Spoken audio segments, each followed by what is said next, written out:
Hello and welcome everyone. Indian economy, जिसे हम कहते हैं भारतीय राज्य व्यवस्था, इसमें हम टैक्स सिस्टम को देखने वाले हैं, जिसे हम कर प्रणाली भी कहते हैं हिंदी में। इंडियन इकोनॉमी, भारतीय राज्य व्यवस्था में जो टैक्स सिस्टम है, जो कर है, यह कितना महत्व रखता है, इसे हम आगे देखेंगे।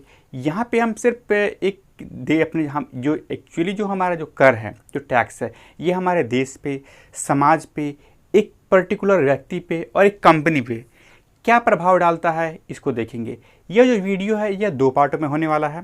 इसमें पहले वीडियो में एक बेसिक ओवरऑल जो है फर्स्ट हाफ में कवर करेंगे, फिर सेकंड पार्ट में देखेंगे कौन कौन से टाइप के टैक्स हैं और जो आज टाइम में बंद हो गए हैं और वो अभी चलने वाले हैं, जिसमें हमारा होगा वैट होगा, एक्साइज होगा, जो गिफ्ट टैक्स होता है या फिर जीएसटी होती हैं, इन सारी, जैसे इंटरटेनमेंट टैक्स होता है, इन सारी टैक्सों को हम पार्ट 2 में देखेंगे। पर पहले पार्ट में हम थोड़ा सा इसको इंट्रो पार्ट भी करेंगे और थोड़ा एक बेसिक ओवरव्यू के साथ थोड़ा सा इसको डिटेल में हमारे समझने की कोशिश करेंगे। यहाँ पे क्या है, टैक्स सिस्टम। आमतौर पे होता क्या है कि टैक्स का जो कॉन्सेप्ट है ये कोई नया कॉन्सेप्ट नहीं है। अगर मैं बात करूं अपने इतिहास के बारे में, अगर भारतीय इतिहास के बारे में भी अगर बात की जाए, तो आपको पता है कि भारतीय जो राज्य व्यवस्था है, ये जो इकॉनमी है, इसे हम जनक कहते हैं, कौटिल्य उर्फ चाणक्य को, जो किसके टाइम पे थे, जो चंद्रगुप्त मौर्य के टाइम पे, जो हमारे भारत के जो शासक हुआ करते थे एंशिएंट काल में, उनके टाइम पे एक विशेषज्ञ, एक अर्थशास्त्र हुआ करते थे, कौटिल्य उर्फ चाणक्य, जिन्होंने अपनी एक पुस्तक लिखी थी जिसका नाम था अर्थशास्त्र।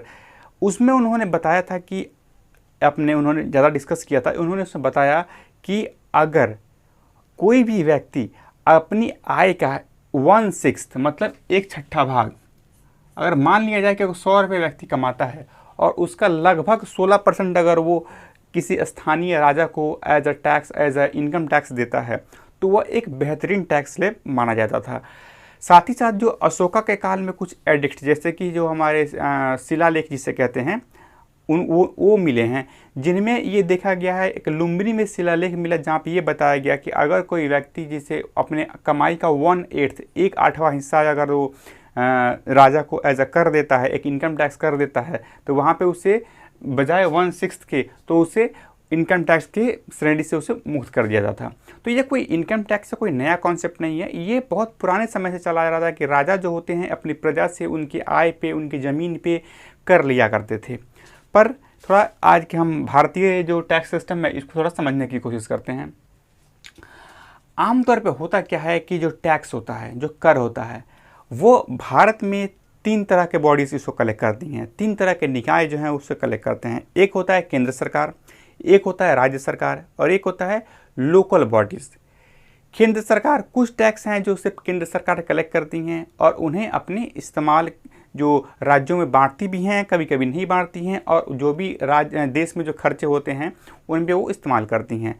कुछ टैक्स जो होती हैं वो डायरेक्ट राज्य सरकार आपसे कलेक्ट करती है, और कुछ हैं जैसे म्यूनसिपैलिटी टैक्स होती है, जैसे आमतौर पे जो लोकल टैक्स है, जैसे हमारी जो पानी वानी का जो बिल आता है आप देखते होंगे, या कोई क्षेत्रीय, अगर मान लिया जाए कोई टूरिस्ट वगैरह जो आते हैं, इन सब का क्या होता है कि एक टैक्स का क्षेत्रीय म्यूनिसिपल जो नगर निगम या नगर परिषद है, जो म्यूनिसिपल कॉरपोरेशन या जो जैसी चीज़ें जो हैं, वो क्या करती हैं, इनसे टैक्स कलेक्ट करती हैं, जिन्हें हम लोकल बॉडीज या स्थानीय निकाय भी कहते हैं। और आमतौर पर जो टैक्स सिस्टम है इसको 2 भागों में बांटा गया है, डायरेक्ट टैक्स और इनडायरेक्ट। मतलब यहाँ पे इसको कहते हैं प्रत्यक्ष कर और इसको कहा जाता है अप्रत्यक्ष कर। प्रत्यक्ष कर और अप्रत्यक्ष कर मतलब डायरेक्ट टैक्स और इनडायरेक्ट टैक्स। थोड़ा सा समझते हैं कि आखिर इन दोनों में अंतर क्या है। डायरेक्ट टैक्स तो क्या कहता है कि इसे यहाँ पे मैंने लिखा है नॉट ट्रांसफर ऑन अदर्स। अब थोड़ा सा इसको समझते हैं। और इनडायरेक्ट में लिखा गया है कि ट्रांसफर ऑन कंज्यूमर। देखिए, मान लिया जाए कि आप कोई आमदनी करते हैं, वो आमदनी किसी भी जरिए से हो सकता है, चाहे आप सैलरी से आमदनी कर रहे हों, अपने जो होता है किसी कोई व्यापार से आमदनी कर रहे हों, या फिर कोई ज़मीनी जायदाद आप बेच से उससे कुछ मुनाफा कमा रहे हों, या कोई आप सेमिनार या कोई किसी भी तरह का, या फिर अगर मान लिया जाए कि जैसे कि आपने कोई, यहाँ तक कि अगर आप जैसे कि केबीसी में अगर आप इनाम भी जीतते हैं, पैसे भी जो जीतते हैं, उस पर भी आपको टैक्स देना पड़ता है। और वो टैक्स जो होता है कि जिस इंसान ने अर्निंग करी है वही टैक्स दे सकता है। साफ समझो में इसको समझा जाए कि मान लिया जाए कि मैं कुछ रुपए इनकम कर रहा हूँ, कुछ अपने एनुअल इनकम मेरी, मान लिया जाए कि मेरी एनुअल इनकम 3 लाख रुपए है, तो मैं ही अपने इनकम पे जो है सरकार को टैक्स दे सकता हूँ। ऐसा नहीं है कि मेरी 3 लाख की इनकम पे मेरा भाई या मेरे रिश्तेदार या मेरा कोई दोस्त उस पर इनकम देगा। वैसे टैक्स को क्या कहते हैं कि डायरेक्ट टैक्स कहते हैं। मतलब कि वैसे टैक्स जो किसी और पे ट्रांसफ़र या स्थानांतरित नहीं किए जाते हैं, जो कमाता है वहीं उसका टैक्स सरकार को देना पड़ेगा या उसे देता है। और यह जो टैक्स है यह किस पे होता है? यह इनकम या प्रॉफिट, जैसे मैंने बताया, जो हमारी आय जो होती है, जो हमारी जो प्रॉफिट जो मुनाफा होता है, उस पे हम ये डायरेक्ट टैक्स दिया करते हैं। और इस टैक्स को कलेक्ट करने का काम करता है CBDT। आमतौर पे जो टैक्स कलेक्शन होती है, जो कर का जो कलेक्शन होता है, पहली चीज़ होती है टैक्स को कलेक्ट करना। सबसे पहला होता है टैक्स को लगाना, कि किस किस चीज़ों पर टैक्स सरकार लगा रही है। फिर दूसरी चीज़ आती है कि उस टैक्स को कलेक्ट कौन करेगा। फिर तीसरी चीज़ आती है कि जो कलेक्ट किए हुए जो टैक्सेस हैं उनको किस प्रकार डिस्ट्रीब्यूट किया जाएगा, किस प्रकार उनको बांटा जाएगा। तो ये 3 चीज़ें इसमें आती हैं। तो वैसे ही अगर मैं डायरेक्ट टैक्स की बात करूँ तो ये आम तो ये है कि सेंट्रल गवर्नमेंट जो है, सेंट्रल गवर्नमेंट इससे कलेक्ट करती है। पर सेंट्रल गवर्नमेंट ऐसे डायरेक्ट तो कलेक्ट कर नहीं सकती। इसमें आता है कि मान ली फाइनेंस मिनिस्ट्री आता है। फाइनेंस मिनिस्ट्री के अंदर आता है डिपार्टमेंट ऑफ रेवेन्यू, जहाँ पे एक संस्थान है CBDT, central board of direct tax, जो आपसे डायरेक्ट टैक्सेस जो होते हैं ये इनको कलेक्ट करने का काम करती हैं। और ये डायरेक्ट टैक्स में कौन कौन से आते हैं? इनकम टैक्स है, हाउस टैक्स है, आपका कॉर्पोरेट टैक्स है। मतलब कॉर्पोरेट टैक्स का मतलब अगर आप मान लिया कोई कंपनी चलाते हैं उस पर भी आपको सरकार को टैक्स देना पड़ता है। ये सारी चीज़ें आपको डायरेक्ट टैक्स में आती हैं। अब बात करते हैं इनडायरेक्ट टैक्स में। यहाँ पे ट्रांसफ़र ऑन कंज्यूमर साफ में समझते हैं।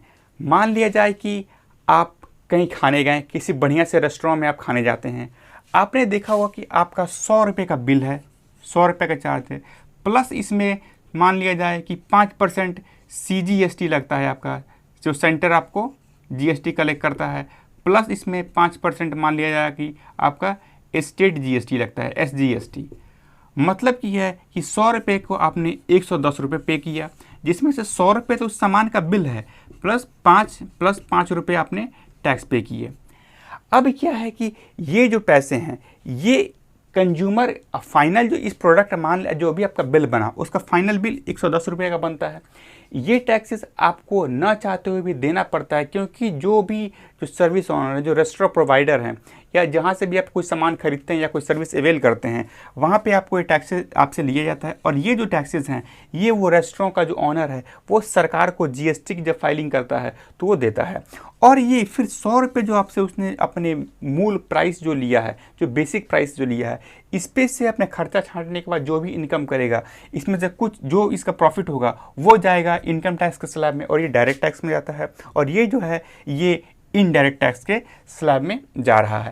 तो इसलिए है, अब मान लिया जाए कि आपने खाया, आपने बिल पे किया, तो जितने तरह के कस्टमर हैं, जितने तरह के कंज्यूमर हैं, उतने लोगों को बिल ट्रांसफ़र हो रहा है। कोई पर्टिकुलर व्यक्ति तो इसको पे कर नहीं रहा। इसलिए है कि ट्रांसफ़र और कंज्यूमर। अब है it is imposed on goods and service. मतलब क्या है कि जो भी आप सामान खरीदते हैं या कोई सेवा लेते हैं उस पर इस टैक्स को, इनडायरेक्ट टैक्स को लगाया जाता है। जिस प्रकार मैंने बताया कि ये डायरेक्ट टैक्स कलेक्ट करने का काम CBDT का है, central board of direct tax, वैसे ही इस इनडायरेक्ट टैक्स को कलेक्ट करने का काम CBEC का है, central board of excise and custom. उसमें कौन कौन से टैक्स आते हैं? जैसे कि GST आ गया हमारा। ऐसे तरह के जो टैक्सेस हैं ये हमारे इनडायरेक्ट टैक्स में आते हैं। एक पॉइंट और है जो इसमें मैंने बताना छोड़ दिया, जिसमें है ये जो डायरेक्ट टैक्स है यह महंगाई पे ज़्यादा फर्क नहीं डालता, आमतौर पे डालता ही नहीं है।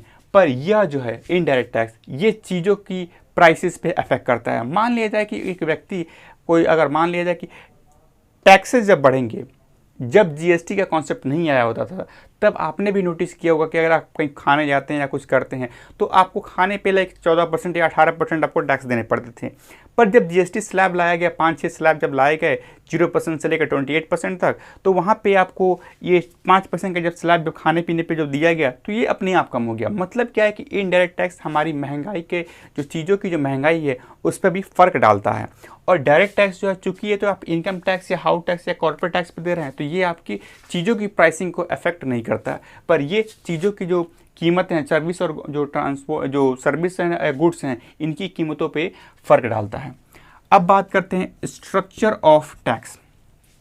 कौन कौन से टैक्स के स्ट्रक्चर हैं इंडिया मतलब वर्ल्ड वाइड अगर बात किया जाए तो हमें देखने को कौन कौन से जो टैक्स के स्ट्रक्चर हैं जो हमें देखने को मिलते हैं। पहला है प्रोग्रेसिव टैक्स सिस्टम, दूसरा है रिग्रेसिव टैक्स सिस्टम एंड तीसरा है प्रोपोर्शनल टैक्स सिस्टम। थोड़ा सा इसको समझने की कोशिश करते हैं। 3 चीज़ बताएं, progressive tax system, regressive tax system and proportional या फिर प्रोपोर्शनल टैक्स सिस्टम।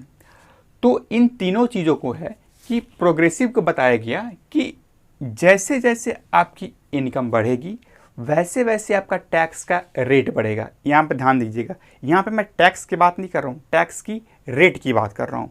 मतलब यहाँ पे अगर साफ तौर पे अगर समझाऊँ मैं आपको, मान लिया जाए कि कोई व्यक्ति जो है वह 100 रुपये की आमदनी करता है, ठीक है, और उस पर क्या कहता है, सरकार उससे कहता है कि आप 100 रुपये की आमदनी करने पर आपको 5% टैक्स देना है। पर अगर आपने 200 इनकम किया तो आपको 10% का टैक्स देना है। ये मैं एक रफली एक आइडिया ले रहा हूँ, ये कोई एग्जैक्ट डेटा नहीं है, ये एक उदाहरण के तौर पे ले रहा हूँ। तो प्रोग्रेसिव टैक्स में आपने क्या देख रहे हैं कि जैसे जैसे इस इंसान का इनकम बढ़ रहा है वैसे उसका टैक्स का रेट बढ़ रहा है। मतलब यहाँ पे 100 रुपये कमाने पे वो सरकार को 5 रुपये टैक्स देता था, अब चूंकि यहाँ पे 10% टैक्स दे रहा है तो मान लीजिए अगर मैं डायरेक्ट 10% की बात करूँ, 200 पे 10% टैक्स कितना देगा वो, 20 रुपये दे रहा है। मतलब क्या है कि जैसे जैसे उसकी आमदनी बढ़ती गई वैसे वैसे यहाँ पे टैक्स भी बढ़ रहा है, टैक्स का रेट भी बढ़ रहा है। तो ये आता है प्रोग्रेसिव टैक्स सिस्टम में। दूसरा आता है रिग्रेसिव टैक्स सिस्टम। रिग्रेसिव में क्या है कि जैसे जैसे आपकी इनकम बढ़ती है, मान लीजिए कि यहाँ पे आप 100 रुपये कमाते हैं तो आप कितना दे रहे हैं, 5% टैक्स दे रहे हैं। परंतु सरकार कहता है कि अगर आप 200 रुपये कमाते हैं तो हम आपसे 4% ही टैक्स लेंगे। मतलब जहाँ पे इंसान 100 रुपये 5 रुपये टैक्स देता था, अब ये कितना दे रहा है, 8 रुपये दे रहा था। तो यहाँ पे देखते हैं टैक्स का जो रेट है, टैक्स नहीं, टैक्स का जो रेट है वो उसकी तो कमी हुई है, पर सरकार के पास जहाँ पहले 5 रुपये जाते थे वहाँ पे अब 8 रुपये जा रहे हैं। और ये है प्रोपोर्शनल टैक्स सिस्टम। यहाँ पे ये कहा जाता है कि यहाँ पे आपकी इनकम और उस पर फ़र्क नहीं पड़ता, आप जितना भी कमाइए आपको एक फिक्स जो है टैक्स सरकार को देना पड़ता है। अब बात किया जाए जो प्रोग्रेसिव टैक्स सिस्टम है, ये आमतौर पे हमारे भारत में देखने को मिलता है और ये सबसे ज़्यादा इस्तेमाल होने वाला टैक्स सिस्टम है। जो रिग्रेसिव टैक्स सिस्टम है यह क्या है कि यहाँ पे ये हमें देखने को मिलता है आमतौर पे यूएस में देखने को मिलता है। और जो प्रोपोर्शनल टैक्स सिस्टम है यह कहाँ देखने को मिलता है हमें, यह नॉर्वे में देखने को मिलता है। अब नॉर्वे में जैसे उदाहरण पर समझते हैं, वहाँ पे क्या होता है कि इंसान कितना भी कमाए उसको आमतौर पे 15% सरकार को टैक्स देना पड़ता है। इन दोनों प्रोग्रेसिव और रिग्रेसिव की कुछ अच्छाइयाँ भी हैं तो कुछ बुराइयाँ भी हैं, कुछ खामियाँ भी हैं, कुछ प्रोज एंड कुछ कॉन्स देखने को मिलते हैं। प्रोग्रेसिव टैक्स सिस्टम में क्या होता है कि अमीर यहाँ पे क्या होता है कि गरीब इंसान को लगभग टैक्स नहीं देना पड़ता और अमीर को सबसे ज़्यादा टैक्स का बर्डन उन्हीं पर डाल दिया जाता है। परंतु क्या है, रिग्रेसिव टैक्स सिस्टम में क्या होता है कि जो अमीर तबके के लोग हैं उन पर टैक्स का बोझ थोड़ा कम होता है, पर गरीबों को थोड़ा टैक्स का बोझ ज़्यादा देखने को मिलता है। अब होता क्या है कि यहाँ पे आप समझ सकते हैं कि जब इंसान 100 रुपये कमा रहा था तो 5 रुपये सरकार को टैक्स दे रहा था, पर 200 कमाने के बाद उसने सीधा 20% दिया। अब चूंकि सरकार इससे 200 का 20 रुपये इससे ले रही है, तो यहाँ पे क्या होता है कि इंसान क्या करता है कि इस टैक्स की चोरी करने की कोशिश करता है। वो क्या करता है, किसी लॉयर, किसी सीए, किसी अकाउंटेंट से मिल करके या करके, चूँकि ये क्राइम है, संविधान के अकॉर्डिंग ये क्राइम है, बट फिर भी उसमें कुछ लूप इस्तेमाल करके और क्या करते हैं, इसको टैक्स की चोरी की जाती है। और जो रिग्रेसिव टैक्स सिस्टम है इसका एक मेजर एडवांटेज देखने को ये मिलता है कि मान लिया कि जब 100 रुपये आप कमाते हैं तो 5 रुपये टैक्स देना पड़ता है, और 200 कमाने के बाद अगर 4% के हिसाब से बात करें तो 8 रुपये आप टैक्स दे रहे हैं। तो यहाँ पे क्या है, लोगों में एक ललक, एक उत्साह देखने को मिलता है, जहाँ पे लोग ये कोशिश तब करते हैं कि ज़्यादा से ज़्यादा कमाएं, ताकि उनका जो इनकम का जो रेट है, जो टैक्स का जो रेट है वो कम से कम है और उनके ऊपर बोझ कम पड़े। तो यहाँ उम्मीद करता हूँ आप यहाँ तक तो समझ गए होंगे। अब दो और पॉइंट आते हैं, टैक्स अवॉइडेंस और टैक्स इवेजन। इन दोनों चीज़ें हैं क्या, थोड़ा सा इसको अब समझते हैं हम। टैक्स अवॉइडेंस क्या होता है, मतलब कानूनी तरीके से, सही कानूनी तरीके से अगर आप अपने टैक्स को बचाते हैं तो उसे टैक्स अवॉइडेंस कहते हैं। मान लिया जाए कि आपकी इनकम 4 लाख रुपए सालाना है, अब उसमें से 4 लाख पे सरकार को आपको टैक्स तो देना पड़ेगा। तो आपने क्या किया कि आपने कुछ LIC ले रखा है, कुछ हेल्थ इंश्योरेंस ले रखा है, कुछ PF अकाउंट खुलवा रखा है, कुछ म्यूचुअल फंड्स में इन्वेस्ट कर रखा है। तो सरकार क्या करती है कि इन सारी स्कीमों को आपको टैक्स रिबेट करती है। अप टू, अगर भारत में बात किया जाए तो अप टू मतलब 1.5 लाख तक टैक्स रिबेट हो जाता है। ठीक है, मतलब ये सारे चीज़ों को मिलाकर अप टू 1.5% तक आप टैक्स अवेल कर सकते हैं, मतलब कि बेनिफिट अवेल कर सकते हैं। मतलब कि अगर आपकी इनकम लेट से 5 लाख है और आपने कई सारे स्कीम्स ले रखे हैं, सुकन्या योजना है, आपका PF अकाउंट है, LIC है, हेल्थ इंश्योरेंस है, और इनका टोटल सम अगर 1.5 से ज़्यादा हो रहा है, फिर भी आप 1.5 तक ही अवेल कर सकते हैं। तो उसमें से आपको माइनस करके जो रिमेनिंग अमाउंट होगा लाइक 3.5 लाख, उसमें आपको सरकार को जो टैक्स बनेगा वो टैक्स पे करना है। परंतु अगर टैक्स इवेजन की बात किया जाए तो यहाँ पे ये साफ साफ समझिए कि ये ब्लैक मनी, मतलब कि टैक्स की चोरी करना है। मान लिया कि आपने 10 लाख सालाना कमाया, परंतु जो आप इनकम टैक्स फाइल करते हैं, जो ITR फाइल कर रहे हैं, उसमें आप दिखा रहे हैं कि आपने 5 लाख ही कमाया है। मतलब कि क्या है कि आप 5 लाख की इनकम सरकार से छुपा रहे हैं। तो इस प्रोसेस को क्या कहा गया, इसे टैक्स इवेजन कहा गया। मतलब टैक्स की चोरी जो है वो टैक्स इवेजन के तौर पे इसे जाना गया है। अब आता है हमारा जो नेक्स्ट है, हम बात करते हैं इनकम टैक्स की। अब तक हम बात करते हैं टैक्स के बारे में। मैंने आपको बताया कि टैक्स ही सरकार आपसे ये ले रही है, वो ले रही है, ये चोरी होती है या ये होता है। अब बात करते हैं इनकम टैक्स की, क्योंकि कई सारे टाइप्स के टैक्स होते हैं। इनकम टैक्स हो गया, सेल्स टैक्स होते हैं, कस्टम एंड एक्साइज ड्यूटी होते हैं, GST का नया कॉन्सेप्ट आया 2017 में है। फिर उसके बाद से आपको इंटरटेनमेंट टैक्स देना होता है, जो और भी सारी जो टैक्सेस होते हैं, वैट होता है, वैल्यू एडेड टैक्स होते हैं, इस सारे टैक्सेस होते हैं। तो इन सब की शुरुआत करने से पहले हम बात करेंगे इनकम टैक्स की, फिर पार्ट 2 वीडियो में बाकी सारे टैक्सेस को हम देखेंगे। इनकम टैक्स जो है ये कॉन्सेप्ट जो भारत में जो हमें देखने को मिला, चूँकि हमें ये तो पता है कि जो हमारा देश है वो 1947 तक अंग्रेज़ों का गुलाम था। उस वक्त के 1947 से इंडिया को क्या कहते हैं, ब्रिटिश इंडिया काल कहते हैं। अब हुआ क्या, 1857 में जब भारत की पहली म्यूटनी देखने को मिली, जब स्वतंत्रता की जो संग्राम की जो लड़ाई देखने को मिली, पहला विद्रोह देखने को मिला, तो उससे सरकार को, ब्रिटिश सरकार को काफ़ी नुकसान यहाँ पे देखने को मिलता है, काफ़ी क्षतियाँ हुई। इसके कारण क्या हुआ, 1857 की लड़ाई के जो खर्चे हुए, जो एक्सपेंस हुए, उनको कूप अप करने के लिए, उनकी भरपाई करने के लिए पहले ब्रिटिश इंडिया के फाइनेंस मिनिस्टर बने, जिनका नाम था sir James Wilson. Sir James Wilson ने क्या किया, 1860 में, 1860 में क्या किया, इन्होंने इनकम टैक्स का कॉन्सेप्ट जो है वो भारत में लागू किया। इसका मेन मोटो यही था कि जो भी नुकसान जो हुआ है उस विद्रोह के दौरान, 1857 के विद्रोह के दौरान, उसकी भरपाई की जाए। उसमें क्या है कि जो भी यहाँ तक कि जो इनकम टैक्स है, कॉर्पोरेट टैक्स है, एक आमदनी इनकम हो रही है, चाहे वो ज़मीन से हो, आपकी सैलरी से हो, बिजनेस से हो, इन सबसे सरकार उससे टैक्स वसूली कर रही थी। 1860 में इसको लागू किया गया और ये आगे चलता गया। परंतु फिर क्या हुआ, 1873 में इस कॉन्सेप्ट को एबॉलिश कर दिया गया, मतलब इसका बहिष्कार कर दिया गया, इसे बंद कर दिया गया। परंतु क्या था कि जैसे जैसे सरकार की ज़रूरतें बढ़ती गई, वैसे वैसे उनको महसूस होने लग गया कि नहीं, आम नागरिक से भी या कंपनी से या फिर जो भी आमदनी हो रही है हमारे देश में नागरिकों या फिर कॉरपोरेट के द्वारा, उनसे हम टैक्स ले सकते हैं। फिर क्या हुआ कि 1886 में, 1886 में दोबारा से इनकम टैक्स के कॉन्सेप्ट को री इंट्रोड्यूस किया गया, पुनर्लागू किया गया। इसमें लागू तो किया गया, परंतु होता क्या है कि 1918 में अब तक क्या था कि जो कॉन्सेप्ट लागू किया गया था ये पूरी तरह से केंद्र सरकार को अथॉरिटी नहीं दी गई थी, कि मतलब जो सेंट्रल गवर्नमेंट है उसको अथॉरिटी नहीं थी कि सिर्फ वही इनकम टैक्स को कलेक्ट करेगा। क्या था कि प्रोविंस, जिसे हम क्या रियासत कहते हैं या सूबा कहते हैं, वो भी टैक्स कलेक्ट करने का अधिकार रखते थे। परंतु 1918 में एक मेजर चेंजेस किया गया जिसमें यह बताया गया कि जो इनकम टैक्स कलेक्ट करने का जो अधिकार है वह प्रोविंस को नहीं बल्कि सेंट्रल गवर्नमेंट को है।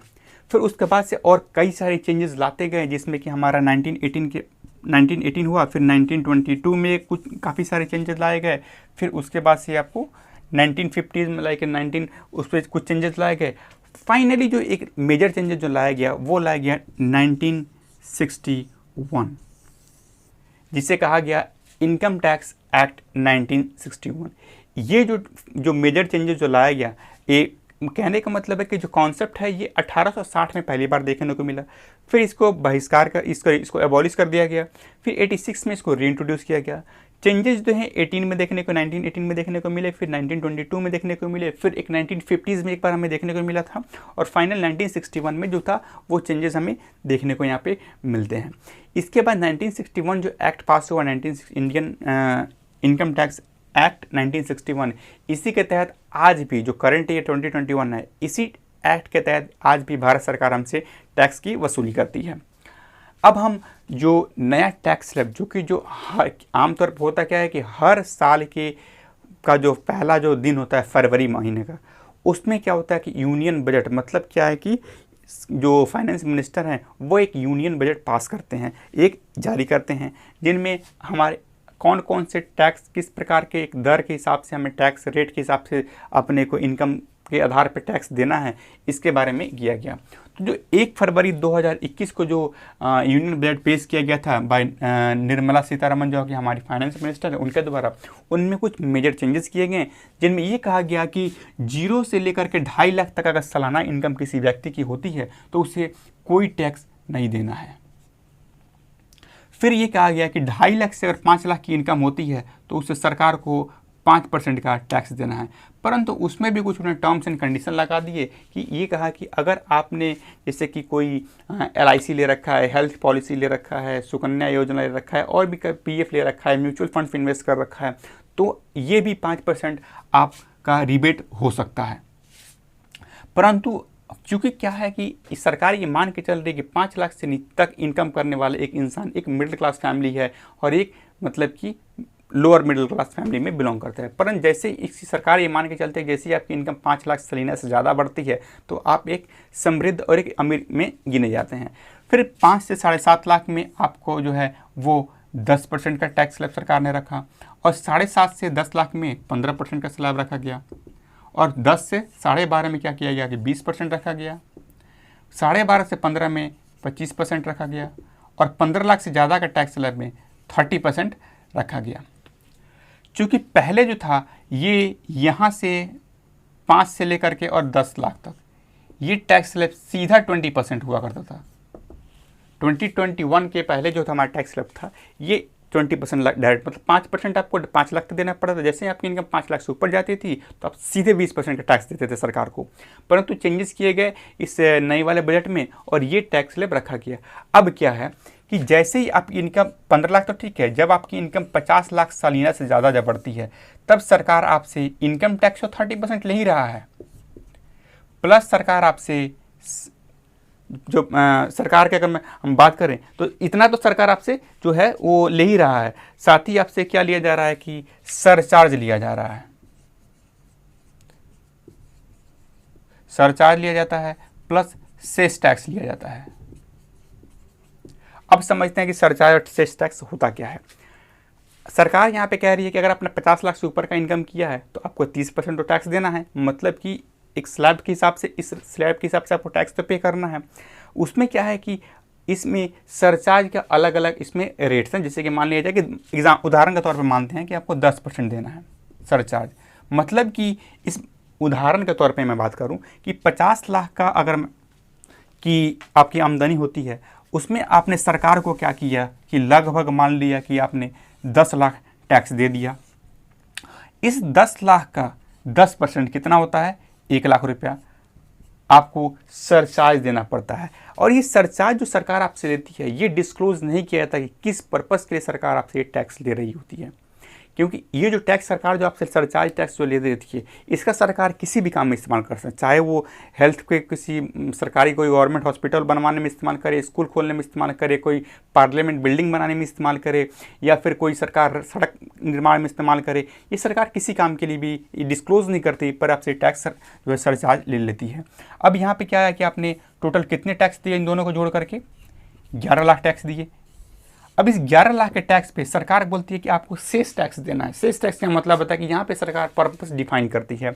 सेस टैक्स जैसे कि आपने सुना होगा कि स्वच्छ भारत अभियान में सरकार आपसे टैक्स लेती है, आपकी कृषि में एग्रीकल्चर टैक्स में जो सरकार आपसे कृषि के नाम पे आपसे लिया जाता है, या फिर हेल्थ एंड एजुकेशन टैक्स लिया जाती है। तो आमतौर पर मान लिया जाए कि वो 4% लिया जा रहा है।